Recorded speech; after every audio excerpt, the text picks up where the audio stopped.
நிறைவுடைய வாழ்வை வாழ்வதுதான் இந்த உலகத்திலே செல்வந்தனுடைய வாழ்வு. கோடிகளை வைத்திருப்பதோ அல்லது சொத்துக்களை உலகம் முழுக்க குவித்திருப்பதோ ஒரு செல்வந்தவனுடைய வாழ்வல்ல.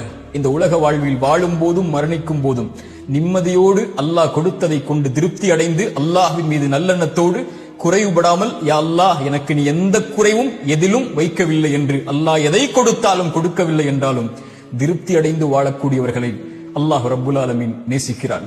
மனிதா, இந்த உலக வாழ்வில் நீ எதை தேடினாலும் ஒரு நாள் உன்னை விட்டு அது பிரிந்துவிடும். நீ யாரை நேசித்தாலும் அவர்களும் உன்னை விட்டு பிரிந்து விடுவார்கள். அவர்கள் உன்னை மறந்து விடுவார்கள் விரைவில். போன தலைமுறையுடைய செல்வந்தவர்கள் யார் என்று நமக்கு தெரியுமா? இந்த தலைமுறையில் நமக்கு தெரியும். போன தலைமுறையில் யார் செல்வந்தவர்கள்? அவர்கள் பேர் என்ன? எங்கு வாழ்ந்தார்கள்? என்ன அடையாளம் இருக்கிறது? உலகம் மறந்து விட்டது. ஆனால் யாரை உலகம் நினைவு கூறும் தெரியுமா? படைத்த இறைவனுக்கு நன்றியோடு வாழ்ந்து அல்லாஹ் கொடுத்ததை கொண்டு திருப்தி அடைந்து அல்லாஹ் கொடுத்ததிலிருந்து உலகம் பயனுற கொடுத்து வாழ்ந்தவர்களை உலகம் இருக்கும் வரை நினைவு கூறும். அல்லாஹ் ரப்புல் ஆலமீன் அப்படிப்பட்ட உள்ளத்தை எமக்கு தருவானாக.